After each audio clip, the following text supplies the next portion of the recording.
Hello, welcome to the MMQB NFL podcast. I'm Conor Orr, that's Albert Breer, and we were buried underneath what do you want to call it? A trade avalanche, a trade snowstorm, a trade, I don't Well, know. everything was normal except the Jets, I would say, right?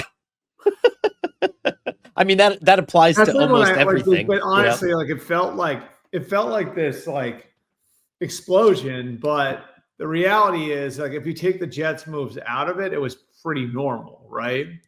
Right. So let's do that really quickly. I want to run down what we saw on November 4th, okay? Yeah. And then but I'm going to leave the Jet stuff out of it and then we're going to get to that in a second, okay? We kicked it off with Logan Wilson from the Bengals to the Dallas Cowboys for a 7th round pick. We got the Raiders trading Jacoby Myers to the Jags for 4th and 6th round picks. We got the Saints trading Rashid Shaheed to the Seahawks for 4th and 5th round picks. We got the Browns trading Joe Tryon-Shoyinka and a 7th round pick to the Bears in exchange for a 6th round pick. We have the Saints trading Trevor Penning to the Chargers for a 2027 6th round pick. And then the rest of it, Albert, is just completely stockpiled by the Jets gutting their roster. Quinnen Did Williams they to the though? yes. Stop. Don't be one of those people that's like, all right, you go, and then I'm gonna. I'm curious to hear this. Go ahead. Go So, ahead. well, no, because when I was writing about it yesterday, I was like, okay, like what's left there? And then I started to go down the list, and I'm like, when you're looking at like 2026 now, what does this look like, right? And what are you building around when you start to now you got that capital where you got the 2 firsts and the 2 seconds next year and then the 3 firsts in 27. And I started rattling off the names like Garrett Wilson, Olu Fashanu, Armand Membu. Brees Hall might be gone, so you exclude him from the list. A.D. Mitchell now, Jermaine Johnson, Will McDonald, Jameen Sherwood. It's not nothing. You know what I mean? Like I did mention Will McDonald. I think I said Will You McDonald, right? did. Yep. I Yeah. mean, I don't know. Like you've got 2 highly drafted defensive ends, 2 highly drafted tackles, a highly drafted receiver. Um, it's it's a fire sale, yes, but I don't think like they're stripped bare. Like I think they've got some really serious holes to fill now, but I don't think they're like in this crazy awful position like where I mean they were bad to begin with. Like I don't know how much worse they are today than they were yesterday. Here's my thing. If you, by virtue of the NFL draft system, every team is going to have good players. So Mhm. you can perform the exercise that you just did. I mean, you could Yeah. do the same thing right now with Miami and be like, oh, look at what the Dolphins still have to build No, around. You don't think you could? not that amount of young players. No, I mean it's Chop Robinson, Jalen Waddle, and what else? I mean, I think, all right, hold on. Let's, I mean seriously, like I don't think it's the same.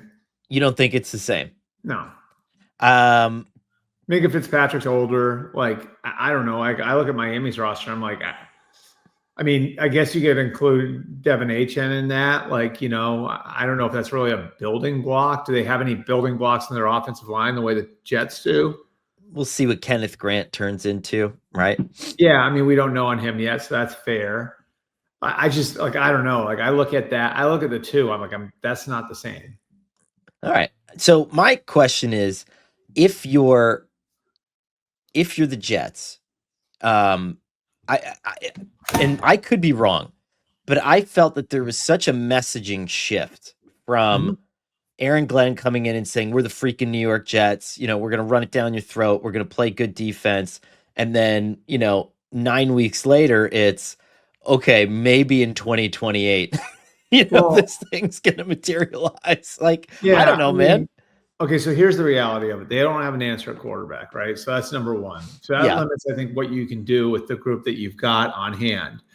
Um, they have valuable trade pieces. I think that's clear. Like they had a few trade pieces. I think maybe the most valuable trade piece is still on the roster, right? Like that's probably Garrett Wilson. If you're talking about like what you could get in return. Right. Um, I I don't know what you were gonna like accomplish by just standing pat. And I think the reality of it is when they signed those deals with Sauce and Garrett over the summer, right? Clearly, their view on their own roster has changed between then and now. And I think that's a credit to them that they were still in year one. They hadn't had a single one of those players in pads yet when they did those deals, right? So they didn't really know. And I think that this shows some flexibility with your plan where, okay, like now we've got 8 games under our belt. We're 1-7. Where are we at? Like, are we close? And then teams start calling. And when teams start calling and initiating those conversations, and you and I know, like they weren't shopping Quinnen Williams. They weren't shopping Sauce Gardner, but teams are naturally going to look at your situation and make that call, you know? And so that whole thing, like I had a good conversation with someone about this, you know, the other day where it was a GM and, you know, it's trading info and he was talking to someone about moving a player. And I think he did wind up moving this player to this team, right? But like he started negotiating and like the guy on the other end of the line who you know, wound up trading for the player was like, wait a minute, dude, you called me. Right. Right. You know what I mean? And it was a lesson for this general manager about shopping a player. It's like sometimes you just have to let like the market come to you because the tenor of these conversations matter. You know, and that's something I think the new Jets regime has done a good job of. And I'm going to write more about this tomorrow. It's just staying on top of the value of their players and, being flexible in these sorts of situations. And so, you know, I think, you know, you look at it like there's a good chance that second round pick they get this year from the Jets is a high second, or from the Cowboys is a high second round pick. Mm-hmm. Right. And then, and then in 2027, you get the first rounder, and that, by all accounts, I know you wrote about this yesterday, is going to be a stronger draft than the 26th draft. Right. So, look, I think there's some strategic stuff here that's interesting. And I think this gives the Jets a chance to, you know, like, let's just say, for example, so they've paid Garrett Wilson now. Let's say those 2 tackles really work out, right? Like, let's say Fashanu and Membu really work out. So now in a couple of years, you're paying both of those guys, right?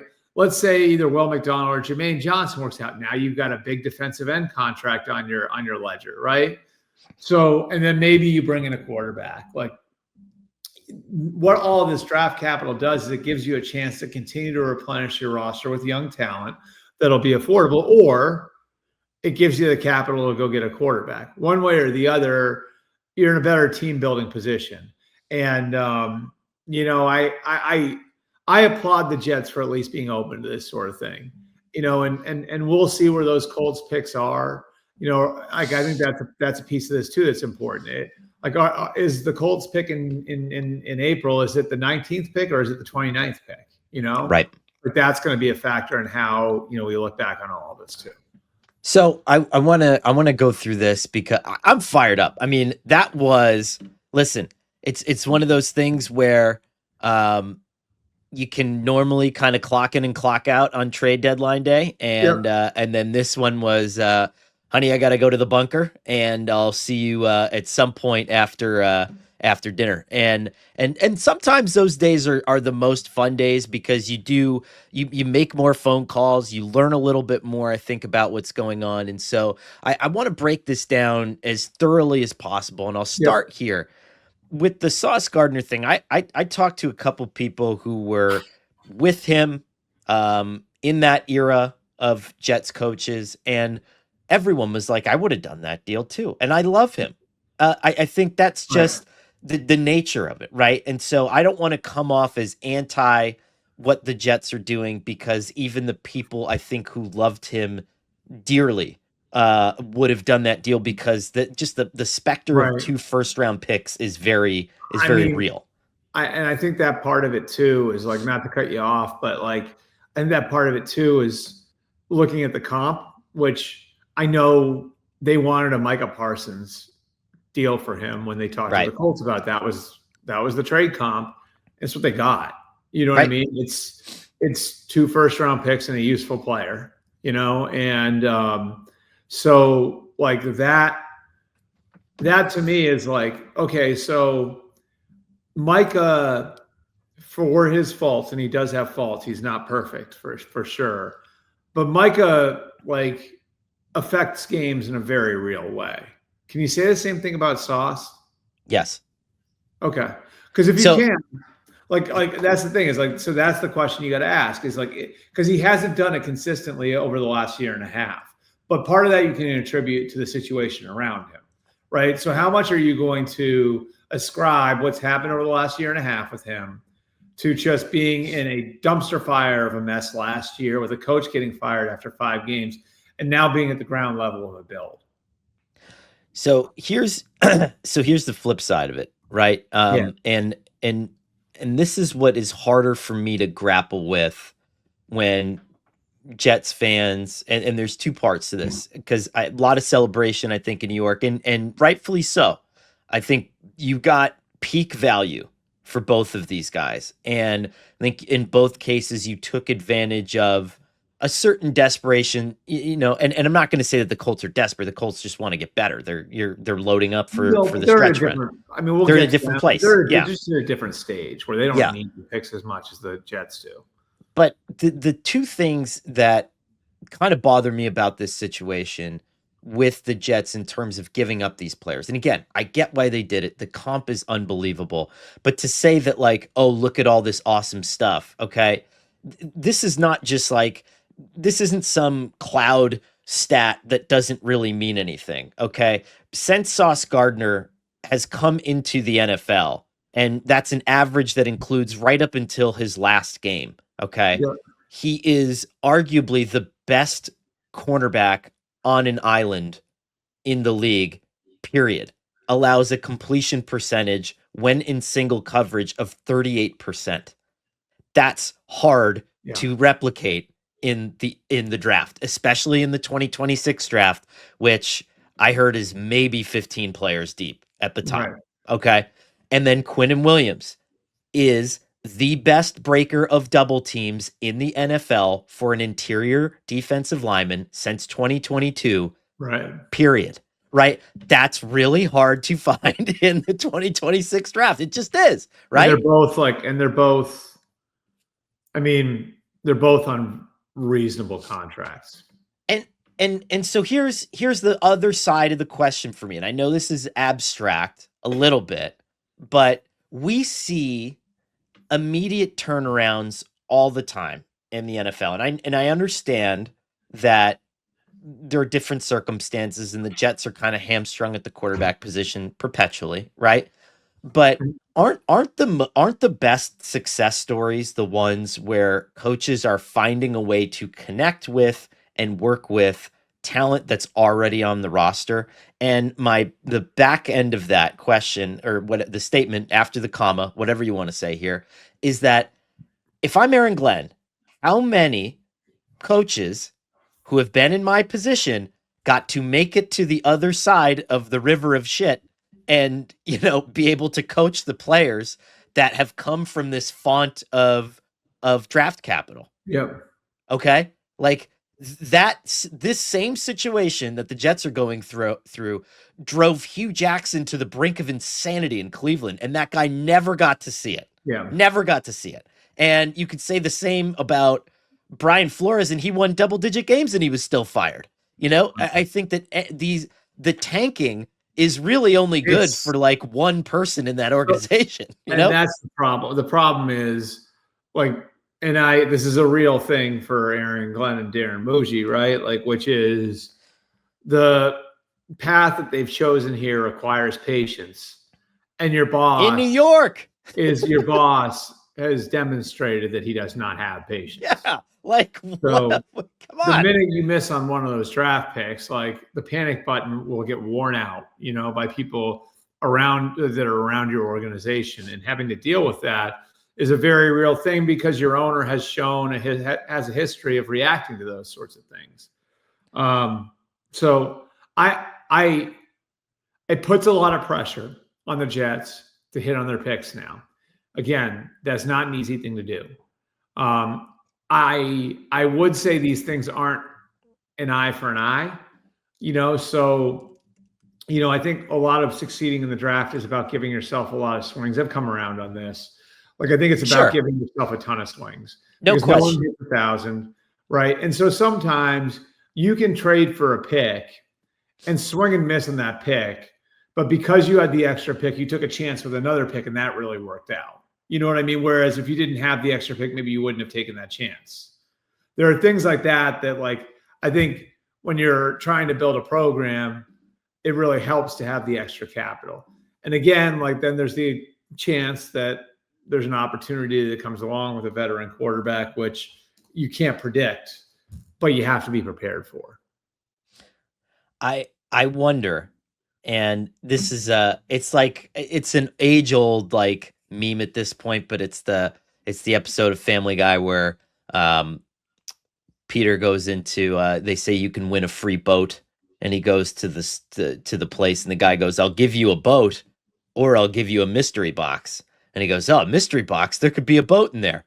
And he picks the mystery box instead of taking the boat. For the Jets, okay, in 2022, Joe Douglas drafted Sauce Gardner, Garrett Wilson, and Jermaine Johnson. Two of those three guys made the Pro Bowl in the first round, and 3 years later, he was fired, and this team is in a situation where they have to trade those players to get 3 more picks in another draft. And so, to me, it's like am I crazy here? Right? So, like, here's the flip side, though. The flip side is John Schneider in Seattle and that team we watched on Sunday night, which is the Russell Wilson trade completely fueled their rebirth. Yeah.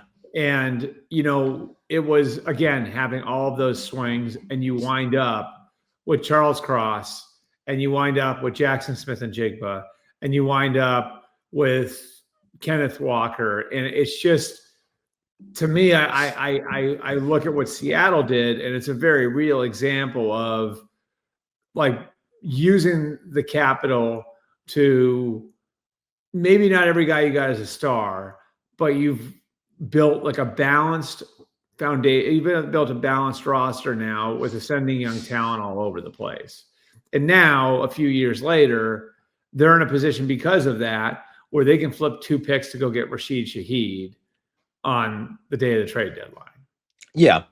I mean, do you see a difference between a quarterback who had clearly worn out his welcome versus Gardner and Williams in this position? And again, I know Williams wanted out. No, I know what you're saying. It's like, you know what I mean?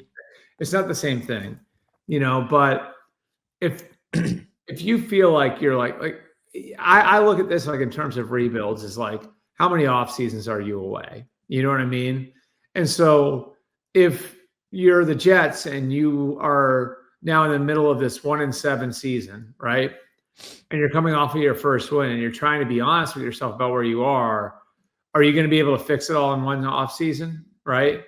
Because if you aren't, then like Quinnen Williams is going to be going into a contract year in 27. And by the way, he might be looking for a new contract after this year because he's only got $5 million guaranteed in 26, right? I mean, the Sauce thing's a different one, but like if you look at it, you say this is a multi-off-season rebuild still. Well, then, setting yourself up to succeed in those off seasons, I think there's real value in that. And again, it doesn't mean you're going to hit on every pick. That's impossible. But the more swings you give yourself at it, the better chance you have to do what Seattle did. And so I don't know. I think this is like, to me, it's like all about the position that you're in and the position of teams in. And the Jets are in a vastly different position from the Colts, which is why I think this trade made sense for both teams. Ultimately, yeah. I mean, I think that I love it for both teams, and I hate it for both teams. And I want to get to the Colts in a second, and I'll just kind of put a bow on it here with Glenn and the Jets. And to me, it's just I'm still having trouble digesting the kind of contradictory thoughts here, right? That Aaron Glenn kind of got this job based off of performances with that Lions defense where it's like, I'll take anybody, right? Yeah. And I'll win with anybody, and I'll do it with anybody. And then you go to the Jets and you have way more than anybody. I mean, you talked Yeah. about that, right? And so They were top you 5 3 years in a row. Yes. right. And now the Jets defense did start to get better. Let's give him credit for that. Over the last few weeks, I think that they've had some better games and at least some better moments, right?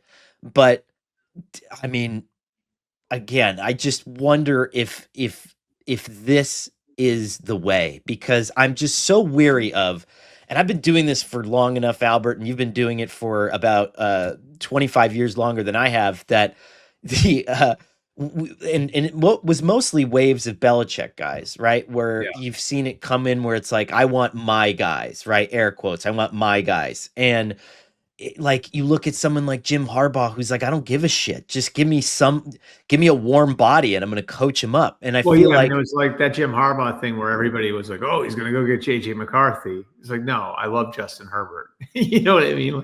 Justin Herbert's the reason I took the job. like, This. So this quote, I think, I may have used this quote with you. I tweeted it last week.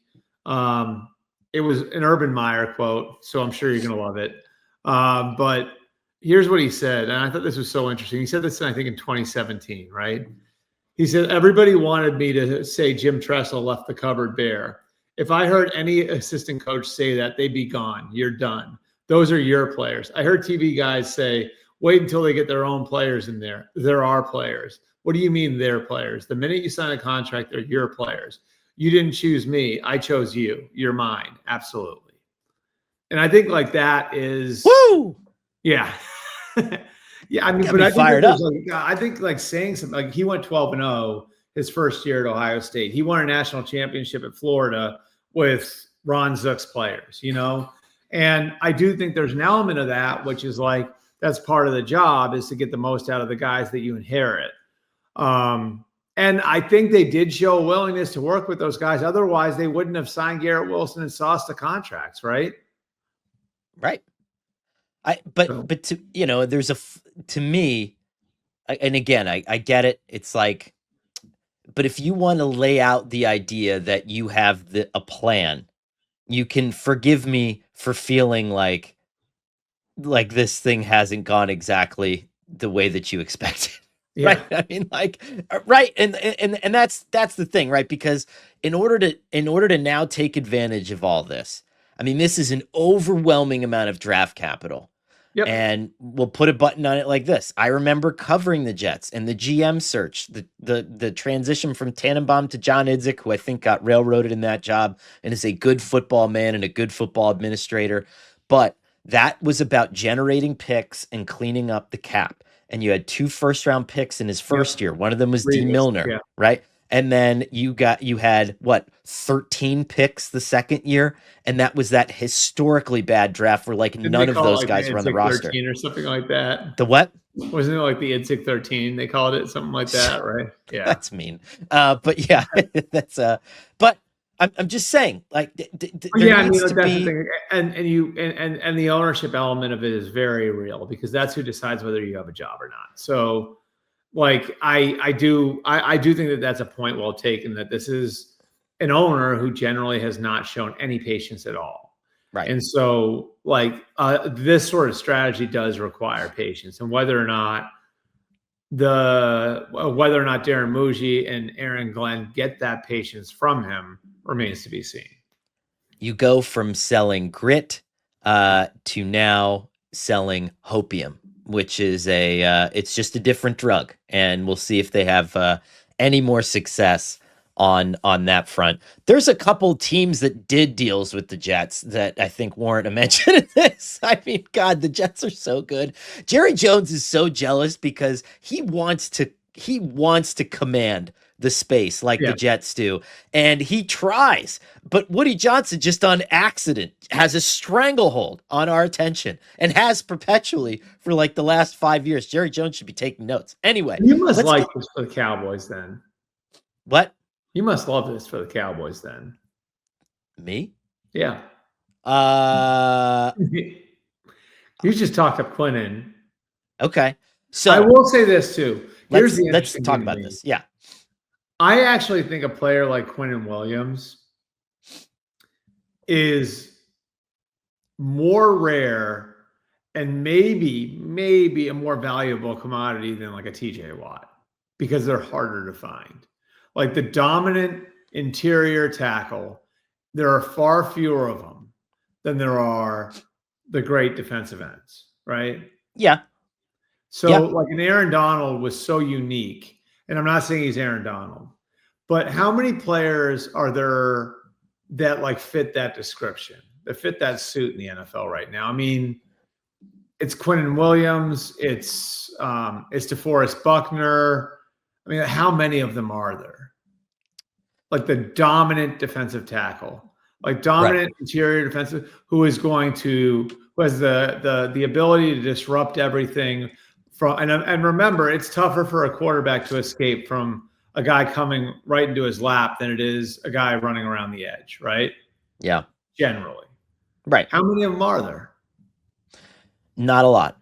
I mean, if you think about the position as a whole, let's say, I mean, Cam Hayward, Derek Brown, Jeffrey Simmons Dexter Lawrence. in previous years. Yeah.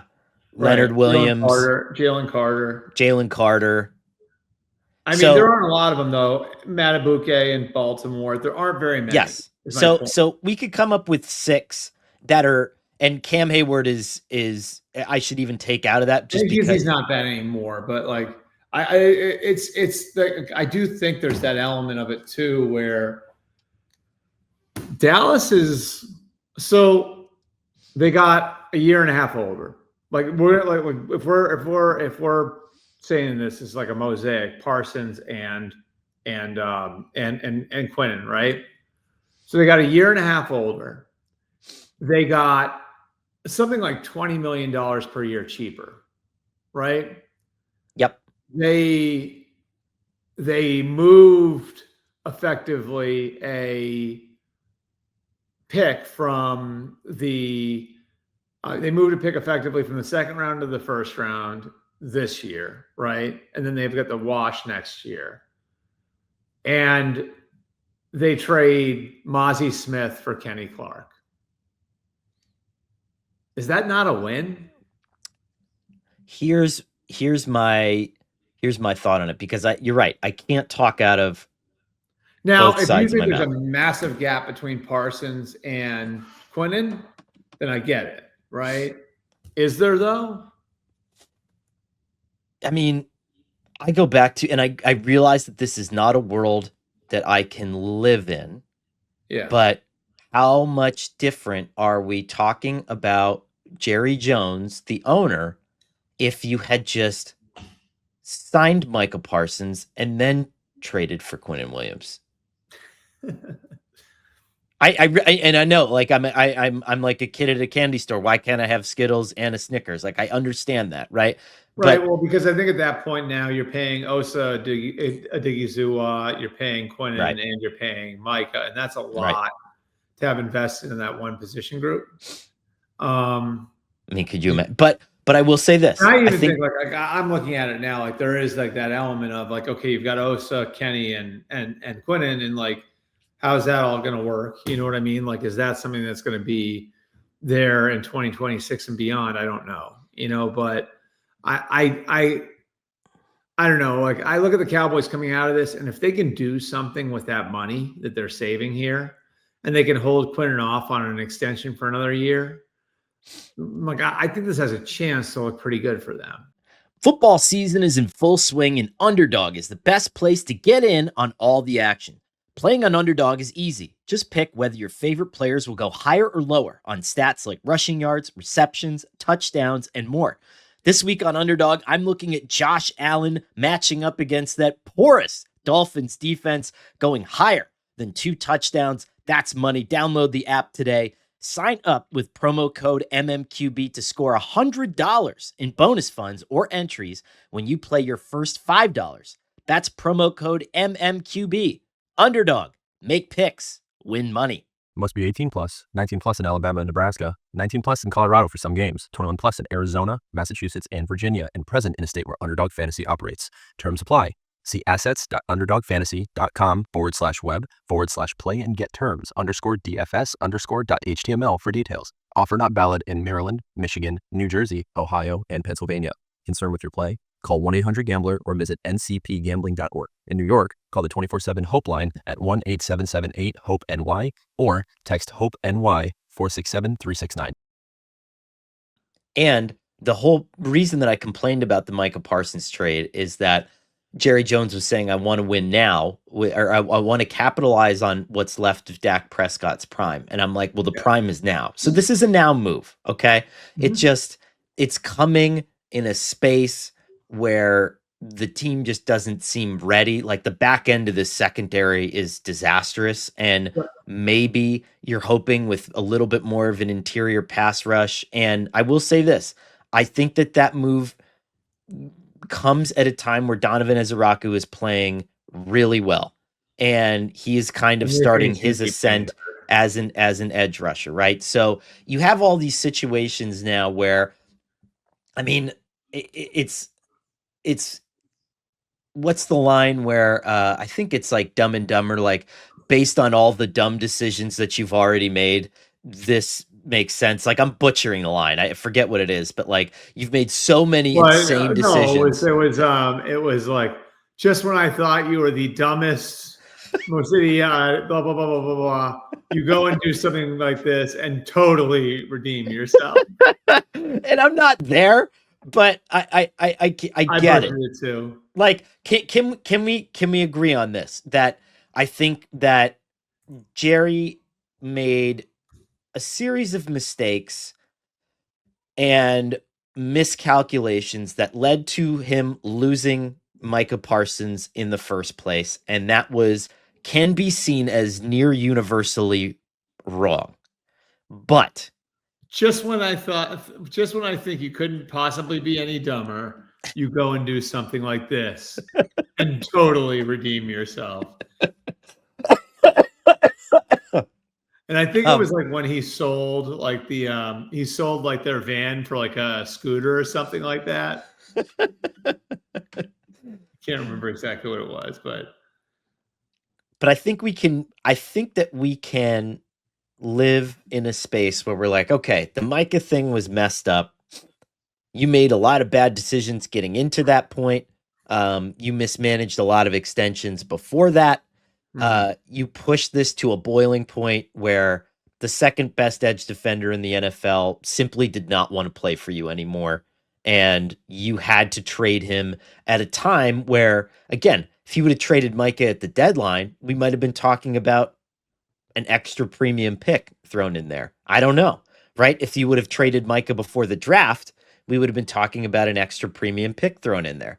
But we can say that that's wrong. And we can also say that maybe Jerry Jones and the Cowboys at least made an effort to rectify that mistake, and that at least starting next year, and this is going to be painful for me to do, but I would project them as a playoff team if they can fix the secondary in the offseason. Right? Right.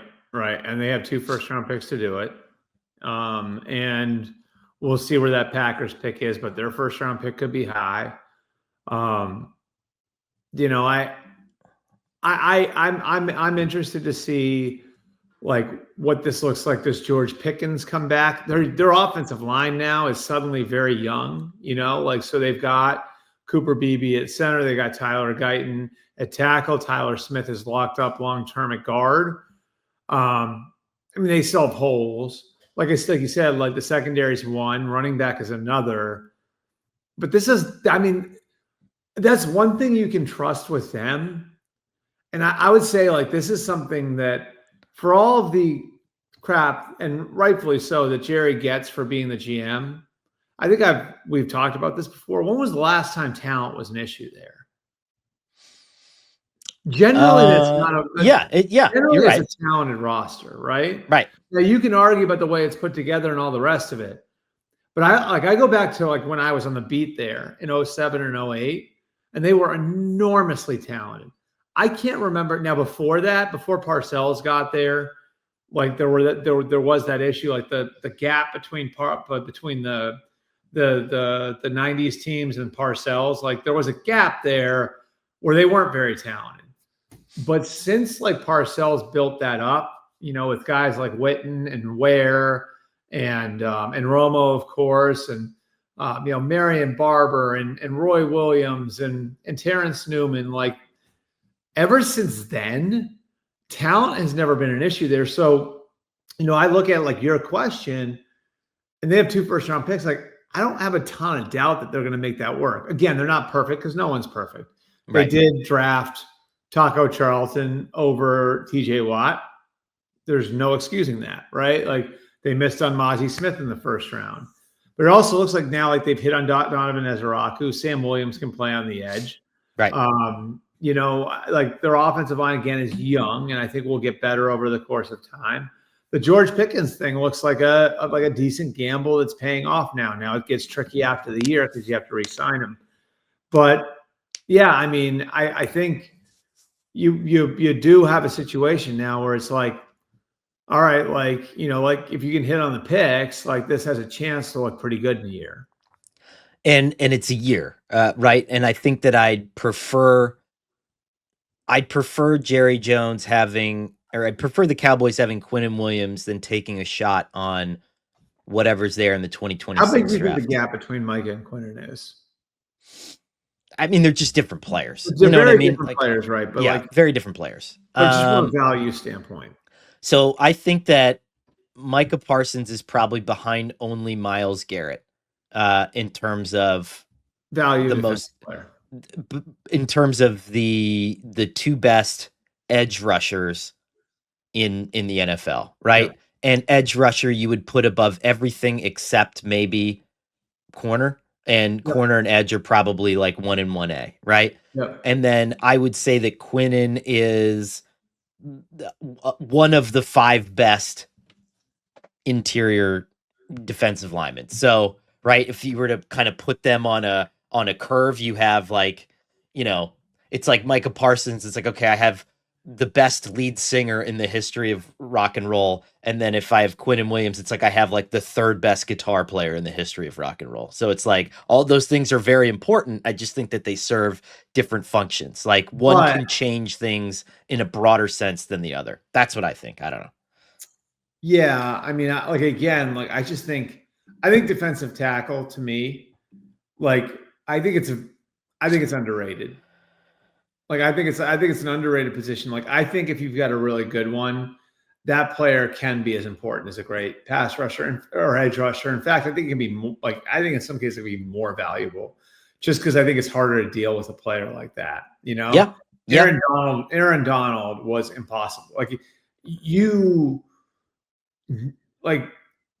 Aaron Donald screwed up everyone's offense. You know what I mean? Right. I know that's a crude way to put it, but like dealing with Aaron Donald, and I'm not saying Quinnen's that, but I don't know. Like, I don't think the gap between those 2 is enormous. Like, I just don't. And the more I kind of started to piece this thing together, I'm like, you know what? It kind of makes sense. And then you got Matt Eberflus, whose greatest success was, as a defensive coordinator in Indianapolis, who was the star player there. It was one of these guys. It was DeForest Buckner, so. And he made it work with young guys on the edge there. So it sort of mirrors what Eberflus had there in Indianapolis. I don't know. I think it's interesting. And we don't have to have answers today, right? I think that's the important thing is like, and whatever, I'll write winners and losers, which I did, and you can read at si.com, and Albert can have takeaways, which he did, and you can read them at si.com. But it's not definitive. This is an evolving thing. It's now what you do with it, right? Mm-hmm. The Jets are a winner in theory from a lot of people, from a lot of people's standpoint yesterday, but could end up being one of the all-time losers if this pick thing collapses and Sauce Gardner is a star and Quinnen Williams ends up dominating with Dallas and whatever. Sure. I want to get to the Colts Cool. side of this, and then I want to talk a little bit about what's left of the remnants of this. I thought this was a good trade for the Colts. And one executive that I talked to made me think about this in a different way. I was like, 2 first-round picks seems like a lot. And that person said, look at what the Jaguars gave up to move up for Travis Hunter, who you would believe would have a similar effect on their defense. Yep. And Sauce Gardner is only like 1.75 years older than Travis Hunter and probably has the same amount of mileage on him. And I didn't really think about that in the moment, but you're like, oh, yeah. I mean, that's the price right now for a cornerback with that level of skill. And so I don't know. I love it. And I went up and down the list. And if you view Sauce as that island corner, okay, coming up, the Colts have Drake London, Rashee Rice, and Jackson Smith and Jigba remaining on their schedule. It gets immeasurably harder. And they do have to evolve as a defense. And Sauce Gardner allows them to do that. I don't think there's any question about it. So this is like kind of like popped into my head overnight, right? So Sauce was what, the 4th pick in the draft? Is that right? Yes. Okay. So on the draft value chart, do you know what the value of the 4th pick is, or the 4th pick is? Are we talking about the Jimmy Johnson one? Yep. I don't know. Give it to me off the top. I don't know. Two 18th overall picks. 2 18th overall picks. Okay. So if you view Sauce as still good enough to be the 4th pick in the draft, right? Then you're basically saying, okay, like, so if we have to have the 4th pick to get that sort of player and take the money out of it, you can't take the money out of it, but take the money out of it. You're looking at like and we'll get to the money in a second, but you're looking at like, we're not going to be able to get a player of this caliber where we're picking. So if it's the 18th pick this year, the 18th pick next year, that's what it would cost to move up to 4 anyway, right? So like if you're figuring our picks are going to be in the 20s because we're already in the playoffs this year and next year, then that winds up working out for you, right? The other part of it's the contract part of it, which I think is really fascinating because no, they don't have him on a rookie contract, but they do have him on a contract that was done with 2 years of the rookie deal folded in, right? Which brings the average down and the bonus money's gone. Right. And so now they get him at, and I'll pull it up. I tweeted it out yesterday, but they get him now, and the money on it is, so Sauce's money, because I'm really prepared for this, okay? So he's on the league minimum for the rest of the year. 25.5 next year, 24.95 in 27, 20.2 million in 2028.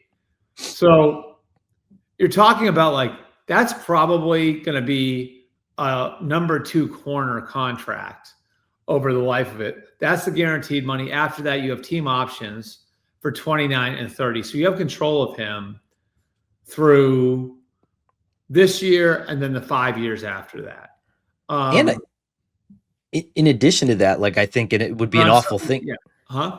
It would be an awful thing if it happened, but I don't think the dead money at any point in that contract is overly restrictive. And let's just say he flops, right? He's just terrible.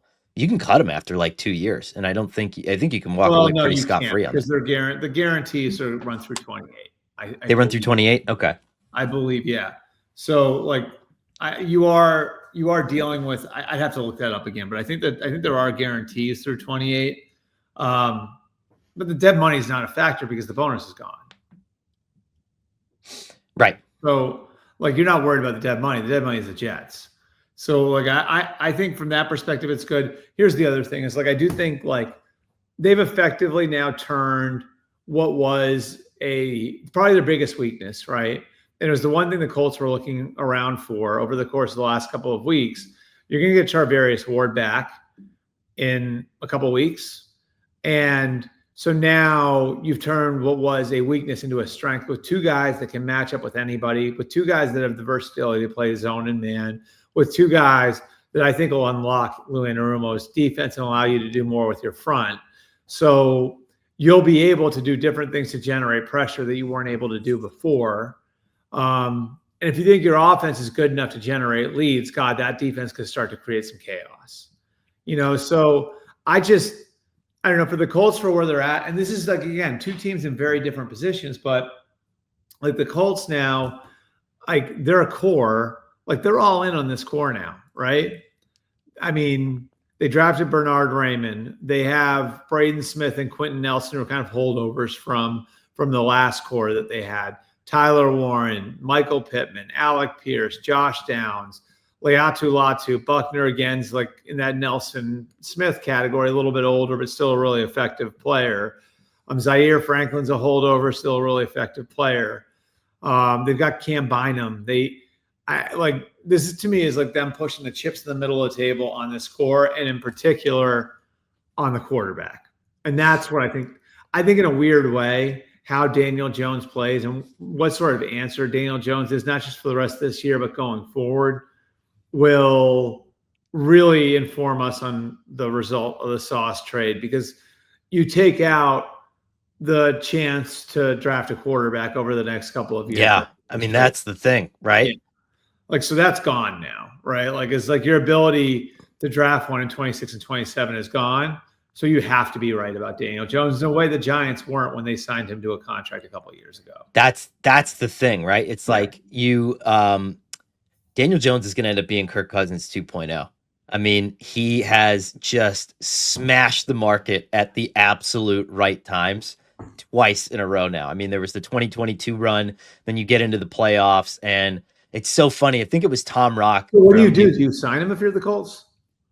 What? You don't have I'm not being flippant here, but what choice do you have? Like, I went up and down the list Daniel yesterday. Jones has so much freaking leverage now. Well, okay, so this is what you tag him, right? You're tagging him. Yeah. Right. So let me look what the tag is for 2026, and then you're working off of that tag. So like that could eliminate the chance to do like a Baker Mayfield, Sam Darnold level trade or a deal. So the franchise tag at quarterback for next year projects to $46 million. That's his leverage point. So you're talking about now, in all likelihood, paying Daniel Jones $50 million per year. Not the top of the market, right? Like that's not 60, but I think that's sort of where you are now. Okay, because here are the other options. Okay? And you got a Duke degree to fall back on after all of this. Yeah, that's true. Yeah. Let's look at it, okay? Could the Raiders separate from Geno Smith, and could Geno Smith be on the market if they decide that this is a mercenary quarterback situation? Possibly. Mm-hmm. The Chiefs aren't letting go of a quarterback. The Chargers aren't. The Broncos aren't. The Titans aren't. The Texans. The Cardinals. Yeah. I mean, that's your one. I mean, if Joe Flacco could come back on the market. Okay, so here are your names, like to me, okay? Tua Tagovailoa, Justin Fields, potentially. I don't know if like there's some moving parts there as well. Joe Flacco, can go down that road again. Yeah. I mean, going through the teams and looking at the teams now, like you said, Geno Smith. I mean,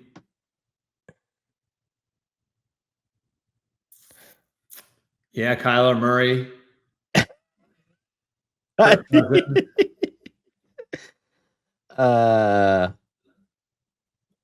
Yeah. I'm just saying. Mac Jones. Well, that's your foil. Jones. If you're Daniel Jones, like that's your anti-leverage it's Mac Jones. Oh my God.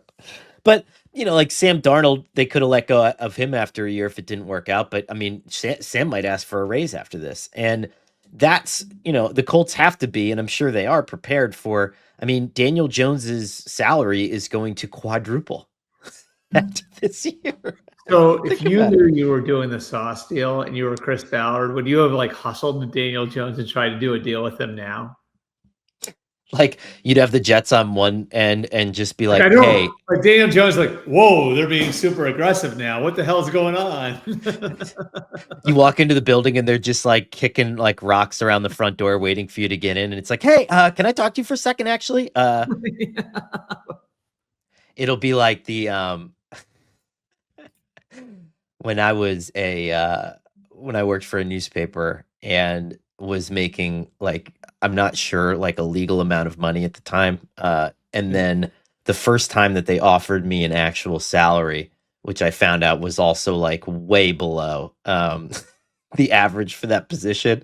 Yeah. They wrote it down on a piece of paper and slid it across the desk, and they're like, "What do you think about that?" And I'm like, 23 or whatever, and I was like, "Fuck yeah!" And yeah, where do I sign? And like you could imagine Daniel Jones being in the same situation where it's just like Chris Ballard's like, "Hey, you've been playing pretty well. What do you think about like you making 14 million now? What do you think about 24 million?" I mean, he's got like he has, yeah. If you sign it right now without calling your agent, we'll give you an extra couple $1,000 up front. Because like if you remember, his leverage last time was that there was only one franchise tag, And they used it on Saquon. and it was and they used it on Saquon. And in this case, the franchise tag actually is his leverage because it's risen to the point where if it does wind up landing at 46 million, like that's your negotiating point. And generally, what they say is that you take two franchise tags, so it's 46, and then whatever 120% of it is, right? And then you divide it by, you take the sum of two tags, divide it by 2, and that's the average.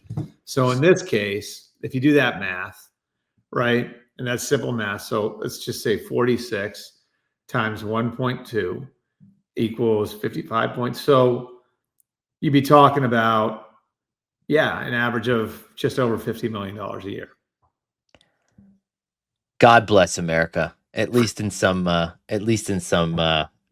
places. hey, I mean, like Tua's making what, 55, right? Yeah, I mean that. Yeah. So who would you take, Daniel Jones or Tua right now? Daniel I'd Jones. take Daniel Jones. Yeah.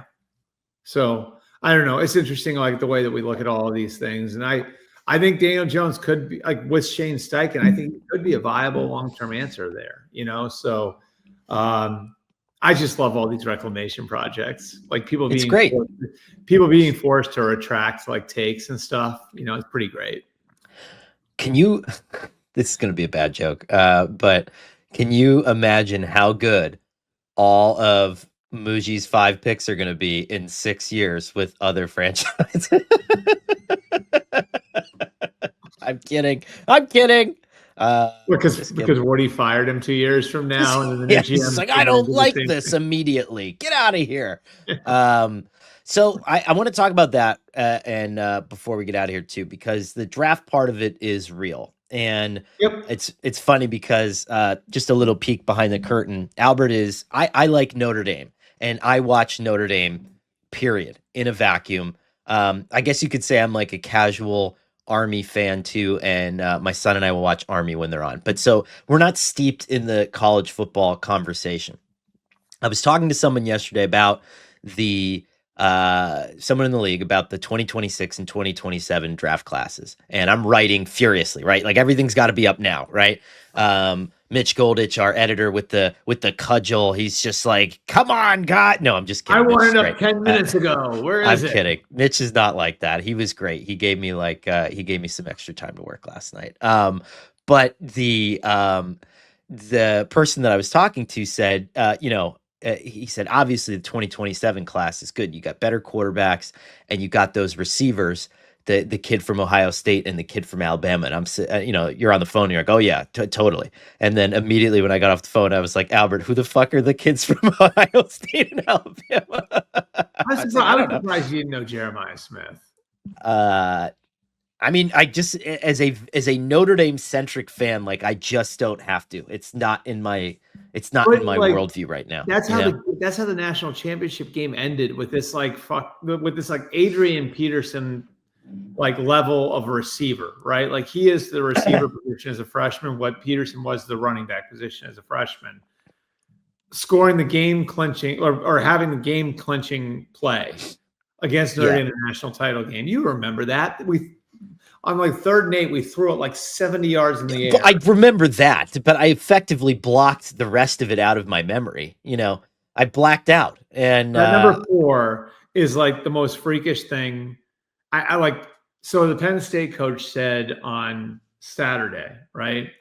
So our quarterback had Julian Sayin had 4 incompletions or 4 touchdown passes and 3 incompletions against Penn State, which I know they fired their coach, but there's still a lot of talent on Jim that Knowles, great defensive coordinator. Yeah. Jim Knowles, great defensive coordinator. And shout out Jim Knowles.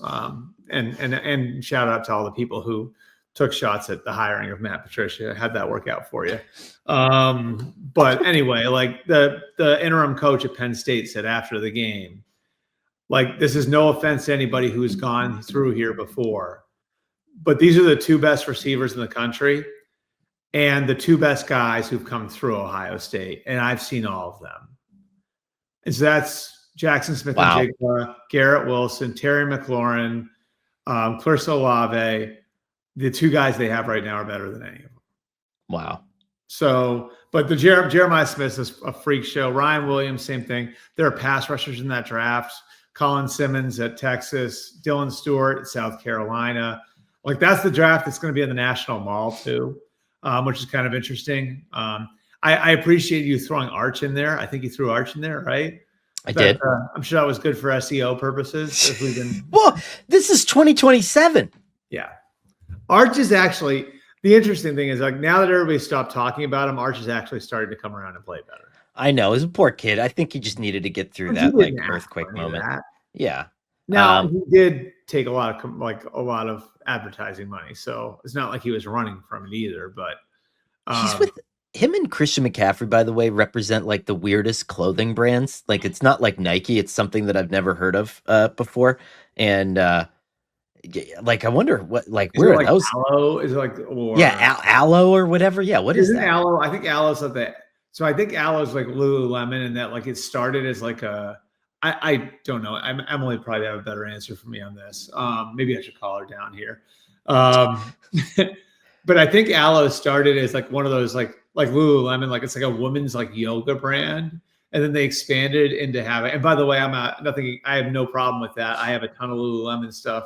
Emily convinced me, and it is comfortable. Viore, same thing, right? Like, so like, are these athletic brands that like start as like women's clothes, and then they try to expand to men's stuff. And what's the best way to do that? Well, it's to throw some of that gear on a Christian McCaffrey or an Arch Manning, Yeah. I got, you would love this. And I got crushed for not putting the Ohio State quarterback in that yesterday. It was, it was a quick, it was a quick thing. And then this idiot doesn't know anything about college football, which is true. And, he's like, didn't even put in the best quarterback out of all of them. Saying's better than CJ Carr. And do me a favor. Watch his highlights. He's going to be such an interesting one to talk about whenever he comes out, because he is so average looking physically, but the way the ball comes out of it, like, you look at him and it's like, oh, no way. You know what I mean? That's like major Apple. Yeah, but look at the best balls in the NFL: Patrick Mahomes, Baker Mayfield. And those guys. The way the ball comes out of his hand, it's like, holy crap. Yeah, you know what no I mean? offense, but they're not great body guys. And this is coming from a not great body guy. It's just, your homework for today from me, Connor, is because I'm old enough to be your teacher. Is my grandpa. Is to just watch like a 5-minute highlight of the Penn State game, and so the throws this kid makes are just, it's like bonkers. Like, when you watch, it's like it's like 3 guys like closing in on him. He can't step into the throw, and it pops out of his hands, and 60 yards downfield, it's in like the freak show receiver's hands. It's he'll be an interesting one too. But that one, like Dylan Raiola, I think is going to be interesting too. You mentioned another quarterback. Who was it? It was Raiola, Manning, and there was one other one you mentioned. I can't remember who. Well, CJ Carr from Notre Dame, who I think a lot of people really like. Yeah, somebody who I think is going to like check a lot of boxes. A lot of legacies there, right? Raiola's Dominic Raiola's son. Obviously, Arch is Arch. And then CJ Carr is Lloyd Carr's. Yeah. It's big. We're covering Nepo the league draft. long enough. What's that? Nepo draft. But so I think that's going to be The reason why I bring all this up is I think the specter of that draft is going to hang over the one that we're about to have. And I've For heard some sure. good I think you're going to see teams trying to trade picks ahead, you know? right. And so if you're the Jets, the placement of these picks does mean a lot because even you brought up the Jimmy Johnson trade chart, but if the 18th pick in this draft is really like the 41st in next year's draft in terms of the level of talent that you're Yep. going to get, we'll see, right? And I forgot to so mention your Notre Dame corner, by the way, as part of that group. He's in there too. yeah, He's excellent. Leonard Moore. Leonard Moore. I don't know. We're in the playoffs. That's all I care about. It's a good day. But it'll be interesting, Albert. I mean, again, I think that the good part about a podcast is that we can sit here and we can pick it apart from every angle and we can say that definitively that we don't know shit. We can tell you all we think we know, but at the end of the day, it's up to Muji to nail these draft picks. It's up to the Cowboys to fix the secondary and to stabilize themselves and to pay Pickens and to get on the horse for a playoff run next year. It's up to the Colts to make it to the AFC Championship game this year because that's where you see yourself as a Right. roster. And if they don't, then we'll come back on here and rip them apart. No, I'm just kidding. But other than that, I mean, I don't have any other really fleeting thoughts on this. I thought the Ravens did a really good job. I think the Eagles, obviously, I mean, the Eagles are just a clinic at this point, and they're not losing any picks, and they're just culling the land here for talented guys. I mean, I think the Eagles did a great job. I was surprised that the Lions weren't in on Trevor Penning like I had hoped they would be, and the Chargers ended up snagging him. I think that there's still some upside there, but other than that, again, it was a typical trade deadline, right? It's like baseball. It's Yep. a couple long relievers changing hands. You know what I mean? Yeah. And I think that like you look at like the Jacoby Myers and the Rashid Shaheeds and like it'll just be interesting to see the way those trades play out, like and how quickly those guys can make an impact. And I think the Shaheed one's very, very interesting because I think like that's the one that sticks out to me is like Probably going to have the biggest impact. well, Yeah. because like he's a perfect complement for what they already have in Jackson Smith and Jigba and Cooper Kupp, right? Like he's a true burner. And I think he's going to create space for them in the run game. Like I think there's just a lot of ways that he can affect the way that they play.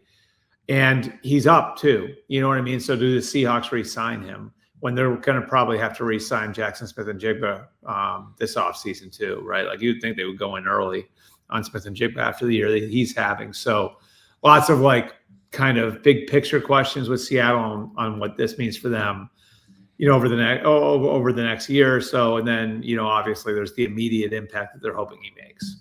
Yeah. All right, Albert. Well, we got a big, would you call it a big football weekend ahead? Every weekend, I guess, in the NFL is like yesterday was nuts. Let's see what we got. Woof. Raiders Broncos on Thursday night. No, thank you. Boy, it's shaping up. Ravens Vikings might be. Oh, Patriots Bucks at 1 o'clock. Bucks is a good one. Yeah. Hello. Yeah. And then Rams Niners. Okay, that's a good weekend. And then Eagles Packers on Monday Night Football. I'll take that. Eagles Packers is good. Yeah. Oh yeah. All right. Chargers Steelers is intriguing. You know what I mean? Like that's like we'll find out a little bit more about both teams. Yeah. I can wrap my arms around that one. I mean, the one we're all looking forward to is Jets Browns, right? The funny thing is, as good as some of these matchups will be, because we do have more. The Browns are really going to make the Jets pay for that Sauce Gardner trade. Yeah. That's part. I wonder if that was even the most minute part of the calculations. Is like, well, we have Cleveland, so it's not like we can look that bad the day after we trade everybody. I don't know. Ravens Vikings is good. Ravens Vikings will be good. I'm looking forward to that one. JG McCarthy against the defense that I'm telling you, and I wrote this in Winners and Losers, from Gilman on, Baltimore's been doing work just to add little chess pieces to that defense. And every week, Kyle Hamilton is growing more and more into the Hulk again because now stuff's getting taken off his plate and he can freelance. If I'm JJ McCarthy, I'm wary of that guy. And I know I sound like Kirk Herbstreit pointing out the obvious that the best player on the other team you should look out for. And I love Kirk, but it's, that's one where it's like, oh, baby. But you know what we should do, Albert? We should go to sleep. The sun is out behind me. I'm back on the horse here, so I'm already 2 cups in. At this point, you might as well just kind of ride it out and see what the day brings. But we got one homesick today, so it's not. Yeah, I don't think a nap is happening unless it's like an accidental one as a dad, which you can play off because you can get everybody in the playpen. Unintentional nap. Yeah, we have the playpen, and so you can get the infant in there, and then you can get the 4-year-old in there, and everybody's playing a game. But meanwhile, dad's just falling asleep on the pile of stuffed animals. So I might be able to pull one of those off. But thank you guys for listening. This was fun.